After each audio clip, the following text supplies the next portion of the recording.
ഇതാണ് നമ്മളൊരു ചെറിയൊരു സജ്ജീകരണം ഉണ്ടാക്കിയിരിക്കുന്നത്. അതൊരു മരത്തിൻ്റെ ഒരു പ്ലൈവുഡിൻ്റെ കഷ്ണത്തിലാണ്. അതിലൊരു ടോർച്ചുണ്ട്, സൂര്യനുണ്ട്. നോക്കാം, ഇത് എഴുതിയിട്ടുണ്ട്. നീ എങ്ങനെയാണെന്ന് ഞാൻ പറയാം. ഒരു വസ്തുവിന് അർദ്ധകാര്യവും അകാര്യവുമാക്കാൻ പറ്റുമോ? നമ്മൾ കുട്ടികളുടെ മനസ്സിലേക്ക് ചില ചോദ്യങ്ങൾ ഇട്ട് കൊടുക്കണം. ഇതിൻ്റെ കൂടെ തന്നെ നമ്മൾ വർക്ക്ഷീറ്റുകൾ തയ്യാറാക്കിയിട്ടുണ്ട്. ആ വർക്ക്ഷീറ്റുകളും അടക്കം കൊടുക്കണം. അതിൻ്റെ വർക്ക്ഷീറ്റുകളുടെ ലിങ്ക് ഞാൻ ഈ കമൻറ്റ് ബോക്സിൽ കൊടുക്കാം കേട്ടോ. ഓക്കെ, അപ്പോൾ ഒരു സ്ക്രീനുണ്ട്. നമ്മൾ ഇതിലെ ഏറ്റവും വലിയൊരു ഗുണം എന്ന് പറഞ്ഞു വെച്ചാൽ നമ്മുടെ ക്ലാസ് റൂമുകളിൽ ഏറ്റവും ഈസിയായിട്ട് നമുക്ക് തൂക്കിക്കൊണ്ട് നടക്കാം.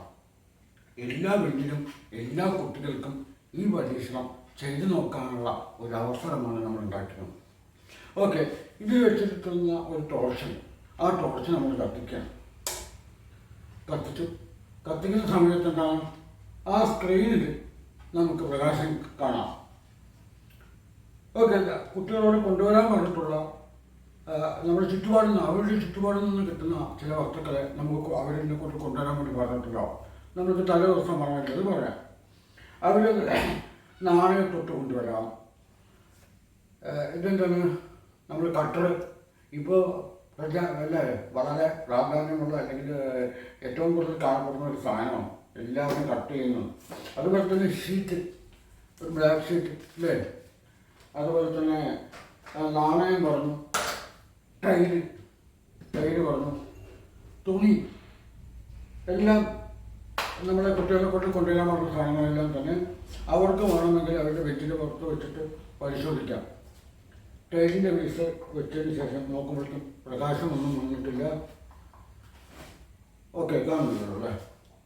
ഓക്കെ, പ്രകാശമൊന്നും വന്നിട്ടില്ല. അതുകൊണ്ട് തന്നെ ഇത് പ്രകാശത്തിൽ കറുത്ത് വിടുന്നില്ല. ഇതെല്ലാം ഒരു ഗ്ലാസ്സാണ്. ആ ഗ്ലാസ്സോടെ വെച്ചു.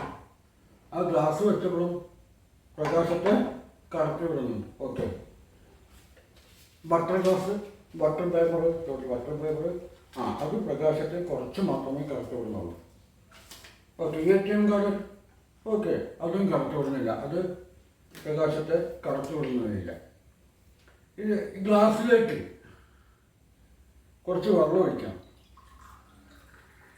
ആ ഗ്ലാസ്സിലേക്ക് ഒഴിച്ച വെള്ളം പ്രകാശത്തെ കറുത്ത് വിടുന്നുണ്ടോ നമുക്ക് നോക്കാം.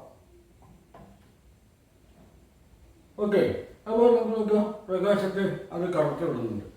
ഓക്കെ, അപ്പോൾ വസ്തുക്കളുടെ സ്വഭാവം 3 തരത്തിൽ നമുക്കിതിൽ കാണാൻ പറ്റും. ഒന്ന്, പ്രകാശത്തെ പൂർണ്ണമായിട്ടും കടത്തി വിട്ടു. 2, പ്രകാശത്തെ കുറച്ച് മാത്രം കടത്തി വിട്ടു. ചിലവ ഒന്നും കടത്തി വിട്ടില്ല. അപ്പോൾ ഇത്തരത്തിൽ 3 നമുക്ക് പദപ്രയോഗങ്ങൾ കുട്ടികൾക്ക് പഠിപ്പിച്ചെടുക്കണം. 3 പദങ്ങൾ ഏതൊക്കെയായിരുന്നു? സുതാര്യം, അതാര്യം, അർദ്ധചാര്യം. ഓക്കെ, അപ്പോൾ ആ കാര്യങ്ങൾ നമുക്ക് കുട്ടികൾക്ക് വ്യക്തമായിട്ട് പറഞ്ഞു കൊടുക്കാൻ വേണ്ടിയിട്ട് നമുക്ക് ഈ പരീക്ഷണം നമുക്ക് ഉപയോഗിക്കാം. അതുപോലെ തന്നെ നമുക്കറിയാം, ഈ വെള്ളം എന്ന് പറയുന്നത് പ്രകാശത്തെ പൂർണ്ണമായിട്ടും കടത്തി വിടുന്നുണ്ട് അല്ലേ. വെള്ളം ഇത് നമുക്ക് കുറച്ച് മാത്രം കടത്തി വിടുന്ന ആയിട്ട് നമുക്ക് മാറ്റി കഴിഞ്ഞാൽ നമുക്ക് പൂർണ്ണമായിട്ടുണ്ട്. നമുക്ക് ഉപയോഗിക്കുന്നത് ഡെറ്റോളാണ് ഉപയോഗിക്കുന്നത്. നോക്കാം, ഡെറ്റോളിൻ്റെ ഒരു ഡ്രോപ്പ്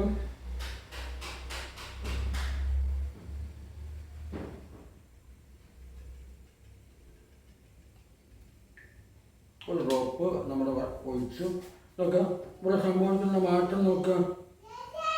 പ്രകാശം കുറച്ച് മാത്രമാണ് പ്രകാശം കുറച്ച് മാത്രം കടത്തി വിട്ടുള്ളൂ അല്ലേ. പ്രകാശം കടത്തി വിട്ടും കുറച്ച് മാത്രമാണ് കടത്തി വിടുന്നത്. നമുക്ക് വേണമെങ്കിൽ എന്ത് ചെയ്യാം, ഈ ഡെറ്റോള് കുറച്ചുകൂടി ഒഴിക്കാം.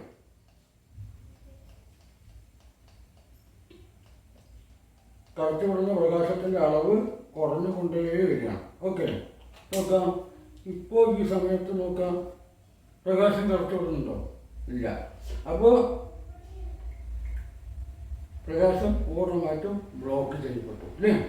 അപ്പോൾ അതെന്താണ്, അപ്പോൾ നമുക്ക് വേണമെങ്കിൽ ഒരു സുതാര്യ വസ്തുവിനെ അകാര്യമോ അർദ്ധകാര്യമോ ആക്കി മാറ്റാൻ വേണ്ടിയിട്ട് സാധിക്കും. നമുക്ക് ഈ പരീക്ഷണം കുട്ടികളെ കൊണ്ട് എല്ലാ ബെഞ്ചിലും എല്ലാ കുട്ടികളോടും നമുക്ക് ചെയ്തു നോക്കാൻ വേണ്ടി സാധിക്കും.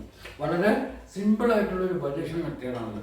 നമുക്ക് ഈ ഒരു ഭാഗം നമുക്ക് കൃത്യമായിട്ട് ഉണ്ടാക്കാൻ വേണ്ടി സാധിക്കും.